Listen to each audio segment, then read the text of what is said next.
Magazine Pluriel. Juliette Camde.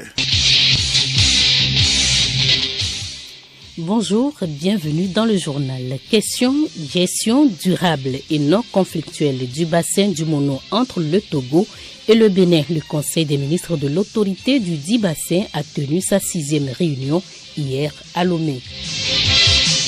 L'oreille est auto-nettoyante. Le coton-tige est totalement inutile. Il présente même un danger sur la santé. Des conseils à suivre. Le président sud-africain salue la décision de la Cour internationale de justice contre Israël. Le tribunal a statué qu'Israël devait faire tout pour prévenir tout acte de génocide à Gaza. Invité de ce samedi, Kokou Gabiam, président du conseil d'administration de l'Association professionnelle de systèmes financiers de centralisation du Togo, nous fait le bilan des 10 ans du FNFI, Fonds national de finances inclusives. Les autres rendez-vous, vous les connaissez, il s'agit des échos du palais, des sports et de la revue de presse.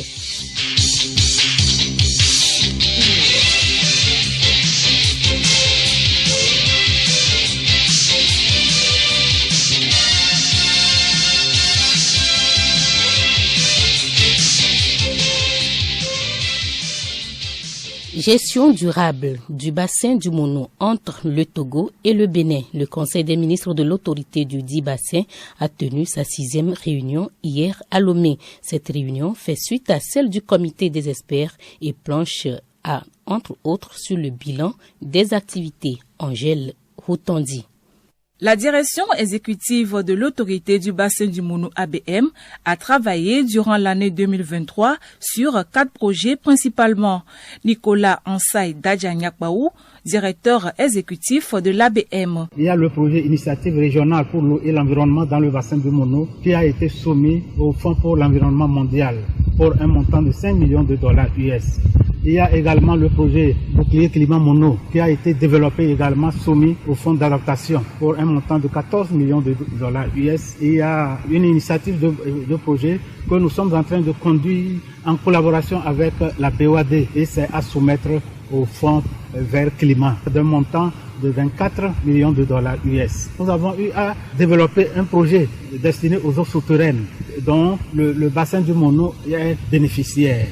La plupart des bassins en eau douce sur la planète sont en partage entre les États, d'où la nécessité de se mettre ensemble pour leur gestion.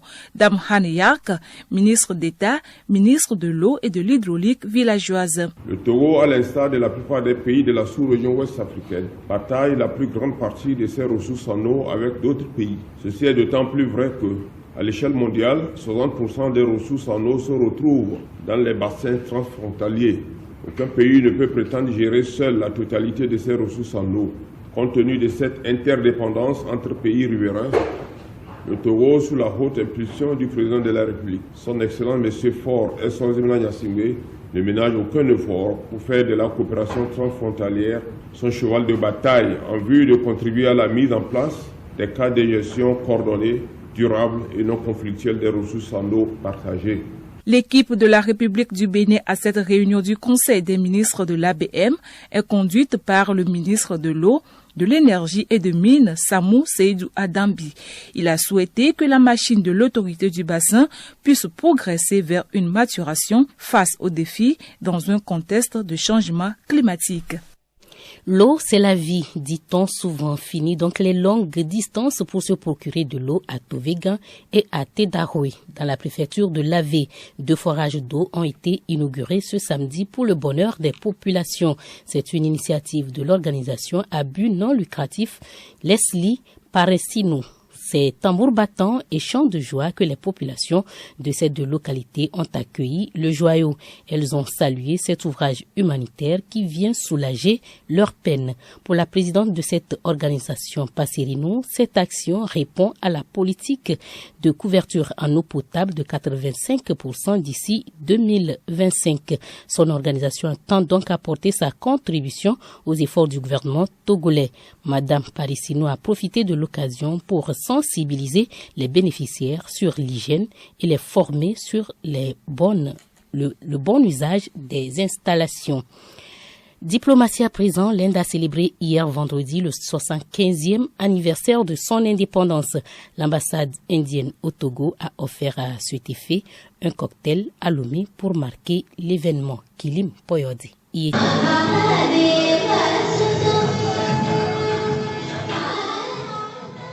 C'est dans cette ambiance folklorique, au son et aux couleurs de l'Inde, que l'ambassadeur de l'Inde au Togo, Sanjeev Tandon, et le ministre Folibasi Katari ont porté le toast.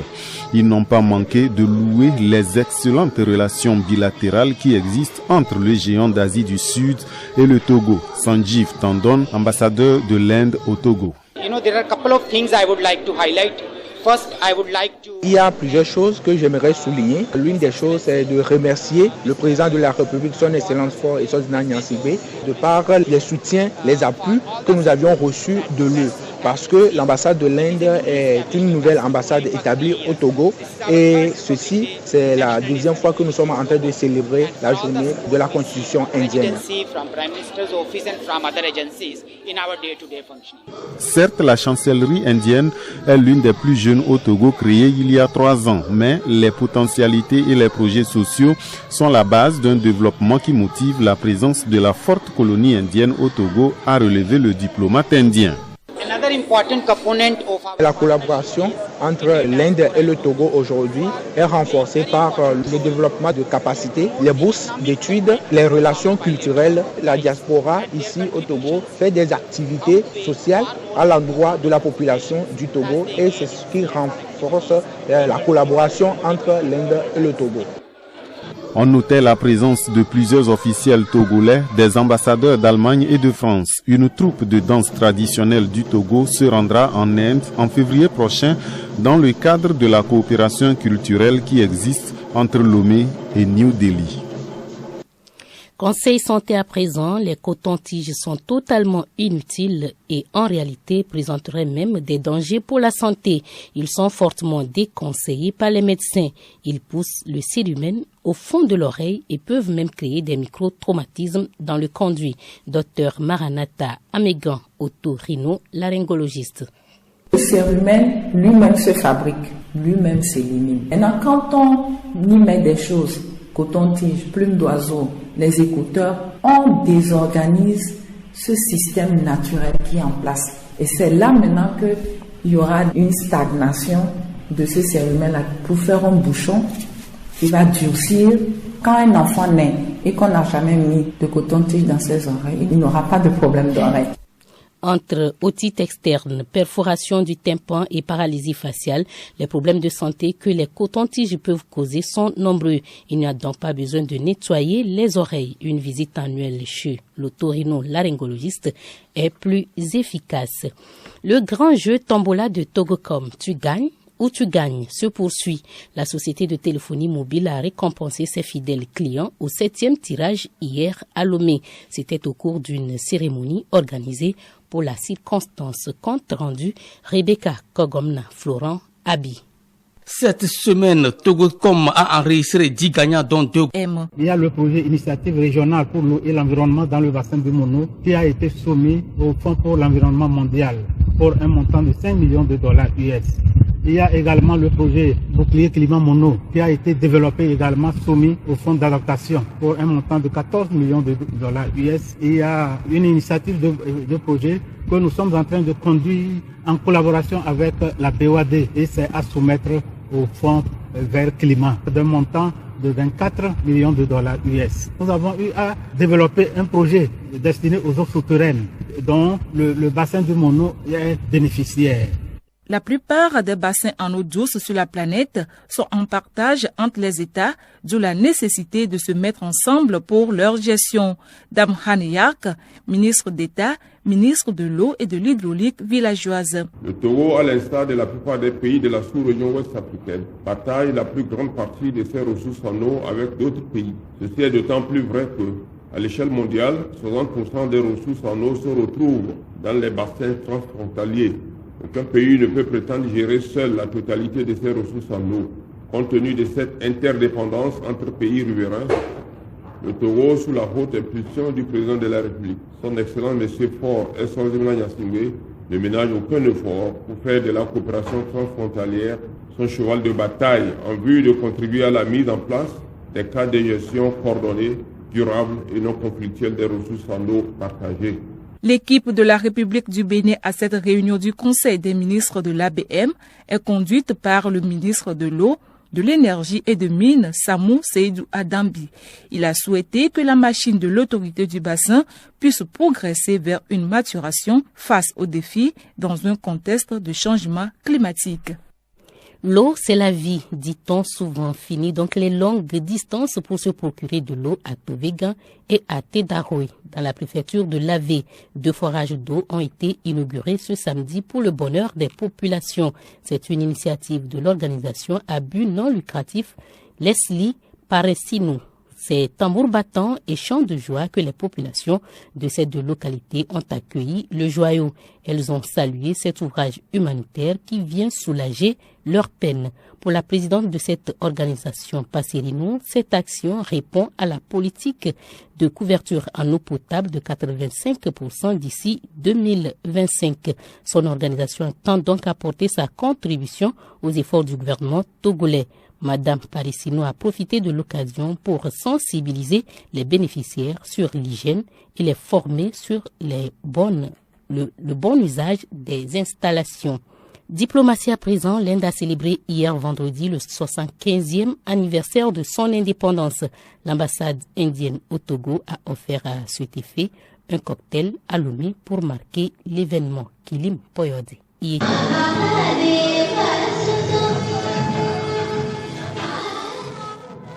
C'est dans cette ambiance folklorique, au son et aux couleurs de l'Inde, que l'ambassadeur de l'Inde au Togo, Sanjeev Tandon, et le ministre Folibasi Katari ont porté le toast.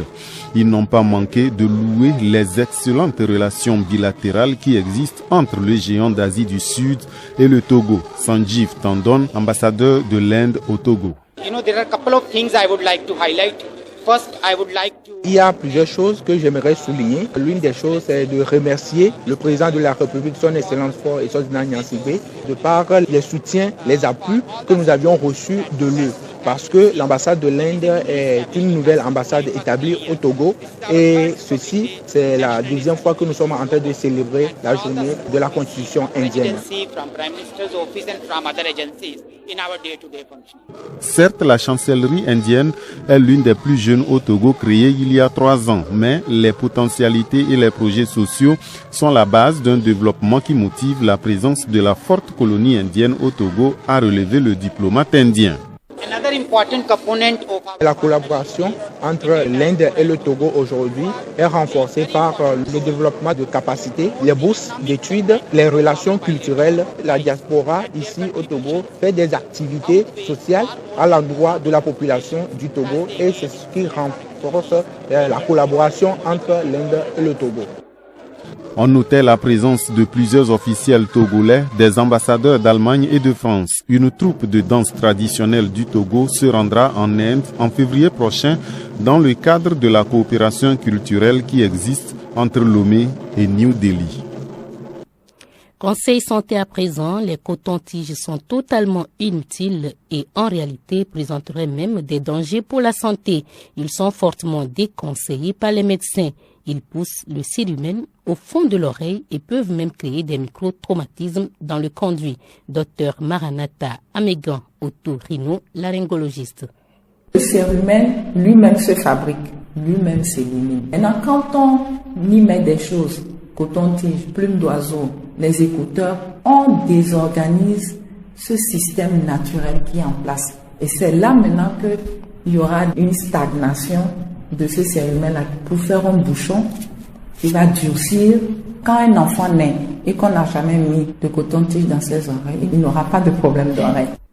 Entre otite externe, perforation du tympan et paralysie faciale, les problèmes de santé que les cotons-tiges peuvent causer sont nombreux. Il n'y a donc pas besoin de nettoyer les oreilles. Une visite annuelle chez l'otorino-laryngologiste est plus efficace. Le grand jeu Tombola de Togocom, tu gagnes ou tu gagnes, se poursuit. La société de téléphonie mobile a récompensé ses fidèles clients au 7e tirage hier à Lomé. C'était au cours d'une cérémonie organisée pour la circonstance. Compte rendu, Rebecca Kogomna, Florent Abi. Cette semaine, Togocom a enregistré 10 gagnants dont 2 gros lots. Les lots sont composés de 2 motos Haoju, 5 téléphones Samsung A54 et 3 téléviseurs de marque LG 55+. Ils ont été décernés aux fidèles clients de transactions T-Money. Selon les 2 lauréats du premier prix, respectivement cadre d'assurance et enseignant, c'est une agréable surprise. Un jour, il y a le 888 qui m'a appelé pour me dire que j'ai gagné une moto. Ça n'arrive pas souvent, ce genre de truc. Nous savons combien de fois il y a des arnaques par-ci par-là. Donc je ne croyais pas trop, mais du moment où elle m'a appelé, là je suis venu. Je me rends compte que c'est vraiment la réalité. Donc je dis merci à Togocom. Je ne suis pas sûr d'avoir fait une transaction allant à 500 000. Je me dis que j'ai gagné. Donc c'est la joie. Depuis un certain temps, c'est des messages que je reçois, mais je ne prenais pas d'importance. Ce n'est que quand le 888 m'a appelé pour me dire que j'ai gagné. J'avais promis une moto à un de mes enfants et là je lui ai dit donc aujourd'hui je vais lui ramener sa moto. J'ai dit grand merci à Togocom pour ce jeu. À cette 7e remise de prix, la chargée de communication T-Money Télé Augustine Messan nous donne un aperçu du bilan de ce jeu Tombola. Nous sommes dans les derniers tournants de notre grande promo T-Money, tu gagnes ou tu gagnes. Et au-delà des millions de gagnants en bonus, voix, data et mixte, nous avons pratiquement une trentaine de gagnants pour les téléphones Samsung A54 et 18 télé et 12 motos. Nous pouvons dire que le bilan est tout satisfaisant. Nous sommes très satisfaits de l'engouement autour du jeu. Débuté le 6 décembre dernier, le jeu Tombola T-Money prend fin le 4 février prochain. Ce communiqué de la SUETE, la compagnie énergie électrique du Togo, informe son aimable clientèle que suite à l'indisponibilité de certaines sources d'approvisionnement depuis le 22 janvier 2024, dû aux travaux de maintenance d'envergure, la fourniture de l'énergie électrique connaît des perturbations dans des quartiers de certaines villes et localités du territoire national. Ces travaux de maintenance sont programmés pour s'achever le 8 février prochain.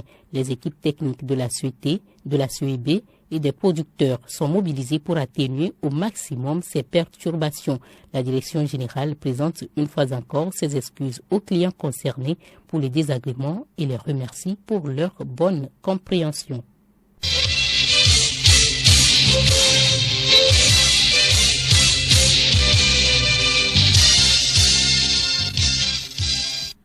L'actualité internationale, 2 musées britanniques restituent au Ghana des objets en or et en argent spoliés.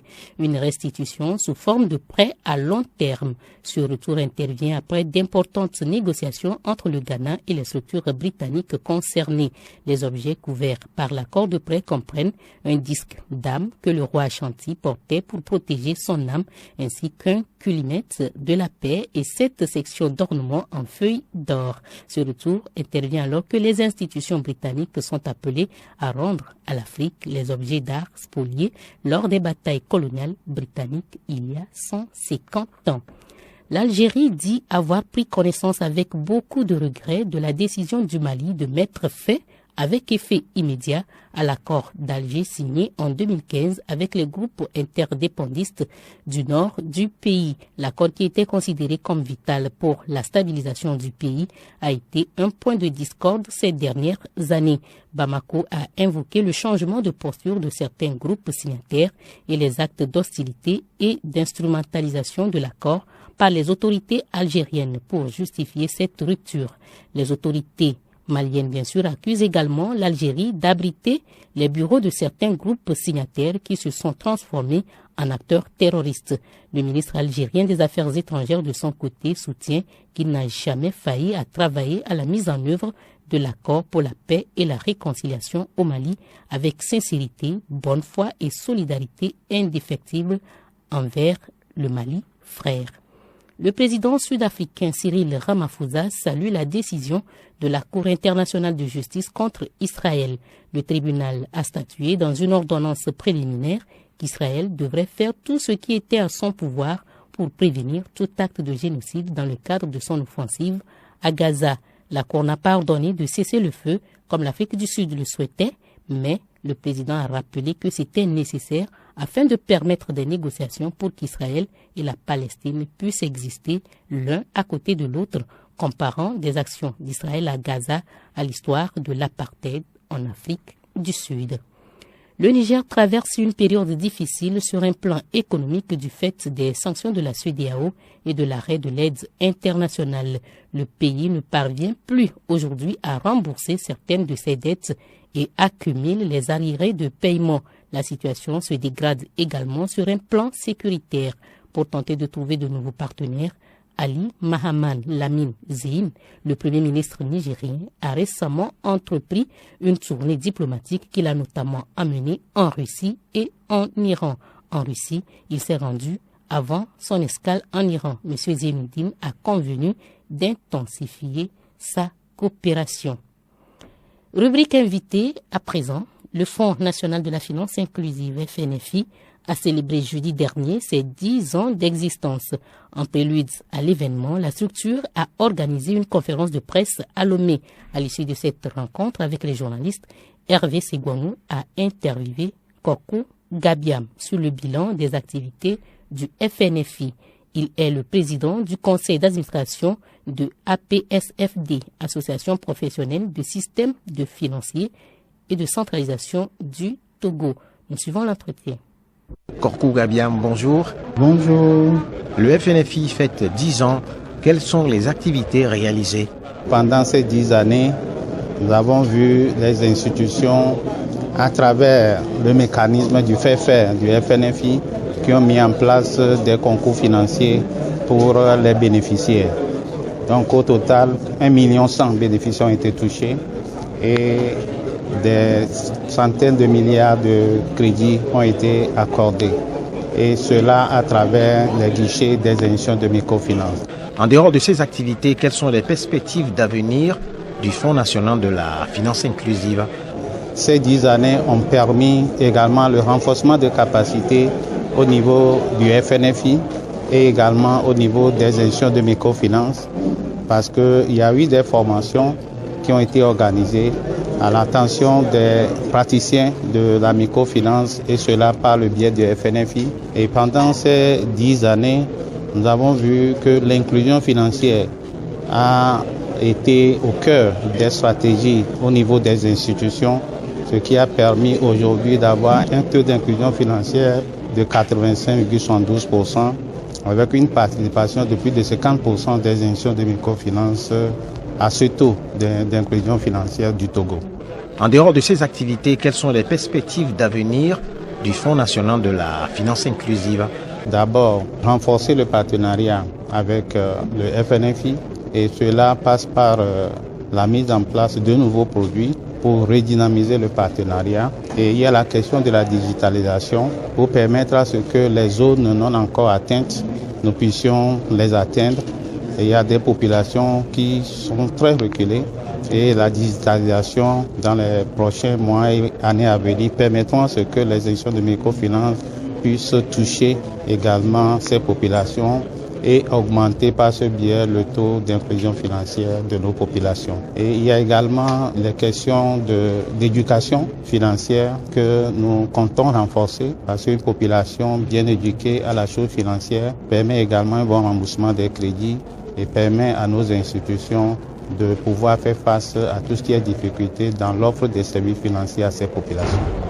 Renforcer le partenariat avec les microfinances figure parmi les défis du FNFI que vous venez de relever.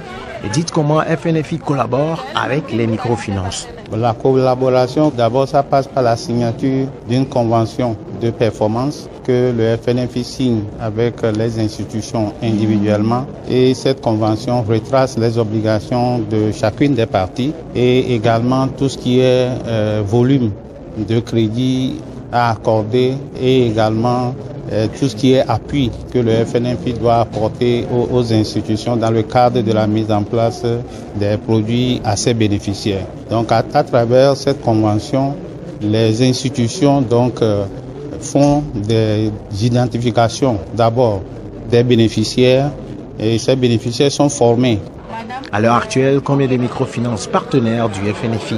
20 institutions de microfinance sont aujourd'hui partenaires du FNFI et depuis le début, ces institutions continuent le partage crédit auprès des bénéficiaires et qui vont vers eux dans les lieux de rassemblement des groupements pour collecter les fonds et pour assurer le remboursement des crédits.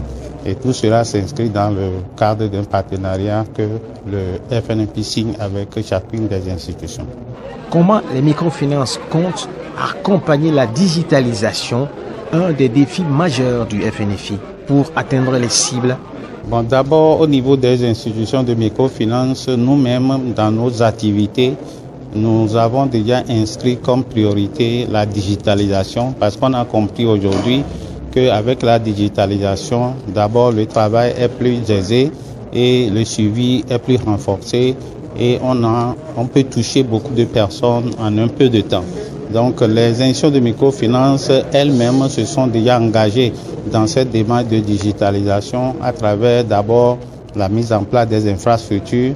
Maintenant, avec le partenariat qui va être signé dans le cadre de la mise en place de la digitalisation au profit des institutions, cela permettra de prendre en charge tout ce qui est fait déjà en interne et ensuite maintenant aller vers l'atteinte des populations les plus reculées et offrir des services à travers les canaux digitaux que nous allons développer avec les agrégateurs par le biais du FNFI. Donc les institutions sont là pour accompagner ce processus à travers déjà l'infrastructure qu'ils ont en place et ensuite aussi à travers le partenariat qui va signer l'accompagnement du FNFI, rendre opérationnel ce processus de digitalisation. Dernière question, c'est quoi la cavalerie? Comment comptez-vous lutter contre cela? Bon, la cavalerie, c'est un élément important dans l'offre des services financiers parce que nous constatons qu'il y a beaucoup de clients qui vont d'institution en institution et prennent de l'argent et ne remboursent pas. Donc avec la digitalisation, il y aura la constitution d'une base de données et cette base de données va être commune et il y aura la centralisation des informations. Ce qui veut dire qu'un client qui est sous crédit dans une institution a ses informations stockées sur cette plateforme et une institution B qui veut mettre en place un crédit au profit de ce client-là, la base de données va faire ressortir l'information que le client est déjà sous crédit. Et là, c'est un outil pour vraiment lutter contre la cavalerie financière. Kokou Gabiam, merci. C'est moi qui vous remercie. Merci également à vous, Hervé Segbonou, et merci aussi à votre invité. Les Échos du Palais, le proxénétisme est un acte illégal qui consiste à tirer profit de la prostitution d'une autre personne. Dame Afi a été conduite à la barre pour ce délit. Les faits avec Hélène Assabi. Nous sommes en août 2021. Dame Afi, demeurant et domiciliée à Bintou au Burkina Faso, contacte son beau-père Tcha pour lui demander de lui trouver des jeunes filles pour travailler dans son bar si à Bintou. Par le biais de sa nièce Mazalo, qui était intéressée par ce travail, Tcha réussit à mettre en contact les jeunes filles Odile, Brigitte, Kuchukalo et Rodalo, qui acceptent aussi de faire le même travail. La mise en cause leur fit prendre un transport en commun de Kara, leur lieu de résidence à Saint-Cassé, où elle les récupère pour les conduire à leur lieu de travail. Quelques jours après leur arrivée à Bintou, les victimes s'échappent pour trouver refuge à Saint-Cassé, où elles saisirent le commissariat de police de Saint-Cassé, en ce que la mise en cause leur avait proposé d'entretenir des relations sexuelles avec des inconnus contre paiement de sommes d'argent. Interrogée aussi bien lors de l'enquête préliminaire que devant le juge instructeur, Dame Afi nia les faits mis à sa charge, mais elle finit par les reconnaître implicitement en demandant pardon. Amenée devant la cour d'assises pour y être jugée, l'accusée est reconnue non coupable et est donc acquittée. À samedi prochain. À samedi prochain, Hélène Assabi, les sports du football. CAN 2023 en Côte d'Ivoire. Le Cameroun de Rigobert Song devra montrer un visage plus déterminé que jamais pour triompher face à un Nigeria plus que revanchard. Un derby de voisins aux issues incertaines. Kilim Boyode. Oui, Juliette, bonjour et bonjour à tous les auditeurs. Ce ne sera pas du tout facile aujourd'hui au stade Félicia. Et la mission des Lions Indomptables, c'est de rugir pour faire peur aux aigles nigérians. Donc c'est l'une des missions que les Lions Indomptables ont aujourd'hui, puisque quand on sait que dans cette compétition, les Lions Indomptables sont dos au mur. Ainsi, ce samedi, sous le coup de 20h, la bataille sera rude entre les fauves camerounais et les rapaces nigérians. Un des matchs les plus prestigieux quand on sait que les deux géants cumulent à eux seuls 8 coupes d'Afrique, dont 5 pour les Lions Indomptables et 3 pour le Nigeria. Et en 20 rencontres, toutes compétitions confondues, le Cameroun a gagné 10 fois contre 9 fois pour le Nigeria. En levée de rideau, l'Angola sera opposé à la Namibie, toujours ce samedi sous le coup de 17h. Merci à vous, Kélim Poyade, pour cette page sportive. La suite de cette édition, c'est la revue des presses. La revue de presse, principaux sujets à la une des parutions, l'augmentation du nombre de sièges au Parlement et la présence du chef de l'État dans les savanes le week-end dernier. La revue de presse hebdomadaire avec Léontine Atogima. Ne dormez pas sur vos lauriers. Continuez d'être vigilants. Ce sont les mots du chef de l'État, Faure Essozimna Gnassingbé, à la une de Togo Presse. Selon les parutions qui ont relayé le déplacement du président de la République dans les savanes, Faure Gnassingbé a revigoré les populations des savanes et les forces de défense qui font face aux actes terroristes dans cette région. La Nouvelle Tribune relève l'assurance du président de la République à protéger ces populations. Nous ferons tout pour vous protéger, a déclaré le chef de l'État avec une détermination de renforcer la sécurité et la résilience des populations des savanes. Rassurés, ces dernières lui ont aussi réaffirmé leur volonté à soutenir sa politique de développement, renchérit le grand quotidien national. Le dialogue abonde dans le même sens et relate la reconnaissance de ces peuples au chef de l'État pour la mise en place de PURS, programme d'urgence de la région des savanes, l'opération Koundouaré, sans oublier les réalisations dans plusieurs secteurs et localités. Le journal poursuit. Les forces vives des localités des préfectures de Pendial, Pendial Ouest et Saint-Cassé ont aussi renouvelé leur adhésion à la politique de paix, de la diplomatie et des grands travaux du président togolais. Quel père de famille ne chercherait pas à sauver ses enfants contre vents et marées? C'est ainsi que le Manya libéré perçoit la détermination du chef de l'État, son caractère protecteur à travers ses phrases, je cite, « Si Mandouri n'est pas en paix, le Togo n'est pas en paix. Si Saint-Cassé n'est pas en paix, le Togo n'est pas en paix. Nous ferons tout pour vous protéger. » Fin de citation. L'Assemblée nationale passe de 91 à 113 députés Gongon et Co du pays. L'hémicycle togolais change de visage après les élections législatives de 2024, rapporte l'hebdomadaire. C'est après avoir modifié le code électoral que les élus du peuple ont porté leur prochain nombre à 113, précise le libéral. La Nouvelle Tribune justifie la modification du code électoral par une préoccupation des acteurs politiques au regard des contingences sociales, politiques, voire économiques. Le Manya libéré renchérit citant les explications de la présidente de l'Assemblée nationale. Selon Digori Tchegan, l'objectif est d'adapter la législation à l'évolution démographique ainsi qu'au contexte géographique en vue de parvenir à des solutions concertées pour l'organisation apaisée des élections législatives et régionales. Les dés sont jetés pour les prochaines élections. Unir Net FDR se mobilise déjà, note le libéral. Les forces démocratiques pour la République FDR ont entamé l'installation des bureaux fédéraux dans le Grand Lomé pendant que l'Union pour la Patrie Unie prenait d'assaut la ville de Sokodé pour une rencontre avec ses militants. Et le nouvel engagement togolais Net a fait la présentation officielle de ses candidats dans l'Est Mono. C'est le constat du libéral. Léontine, que disent les parutions sur la sécurité routière et la police des eaux?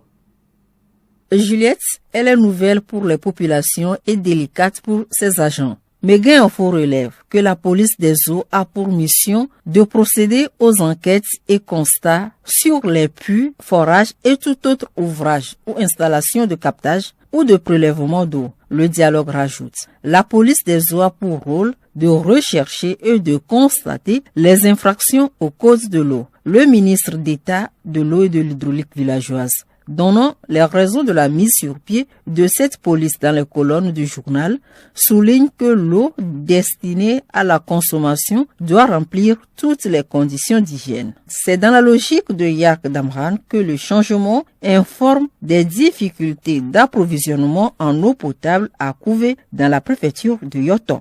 De la police des eaux à la police routière, cette dernière est chargée de la sécurité routière. Elle dispose désormais des radars mobiles pour limiter l'excès de vitesse sur les routes togolaises, annonce Écho du pays. Le journal prévient les usagers de la route adeptes de vitesse. Les agents de la division de la sécurité routière vont sévir lorsqu'un conducteur d'engin à 2, 3 ou 4 roues va violer les normes de vitesse en agglomération.